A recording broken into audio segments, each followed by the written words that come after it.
গাজলের পান্ডুয়াই কারখানায় আয়কর দপ্তরের অভিযান, কারখানার গেটে কড়া পাহারায় কেন্দ্রীয় বাহিনী।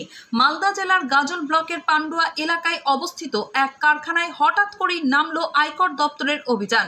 শুক্রবার সকাল থেকে আয়কর দপ্তরের আধিকারিকরা ওই কারখানার ভিতরে ঢুকে তল্লাশি শুরু করেন। অভিযোগ, দীর্ঘদিন ধরে আয়কর ফাঁকি ও আর্থিক লেনদেন নিয়ে একাধিক অনিয়মের সূত্র হাতে পেয়ে এই অভিযান চালানো হচ্ছে। অভিযান চলাকালীন বাইরে মোতায়েন করা হয় কেন্দ্রীয় বাহিনী। কারখানার প্রধান ফটকেই তাদের কড়া পাহারা, যাতে বাইরের কেউ ভিতরে প্রবেশ করতে না পারে। সংবাদ মাধ্যমকেও গেটের বাইরে আটকে দেওয়া হয়। সূত্রের খবর, আধিকারিকরা কারখানার বিভিন্ন দপ্তরের গুরুত্বপূর্ণ নথি, হিসেবপত্র ও কম্পিউটার ঘেঁটে দেখছেন। সম্ভাব্য আর্থিক অনিয়ম সংক্রান্ত প্রমাণ সংগ্রহের কাজও চলছে।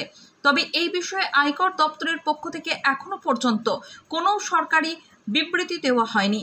ঘটনায় ব্যাপক চাঞ্চল্য ছড়িয়ে পড়েছে গোটা পান্ডুয়া এলাকায়। স্থানীয় বাসিন্দাদের অনেকে জানিয়েছেন, কারখানার মালিকদের বিরুদ্ধে আর্থিক অনিয়ম ও বেআইনি লেনদেন নিয়ে অভিযোগ বহুদিনের। কিন্তু এবার আয়কর দপ্তর সরাসরি অভিযান নামানোয় তাদের দাবি সত্যটা সামনে আসবেই।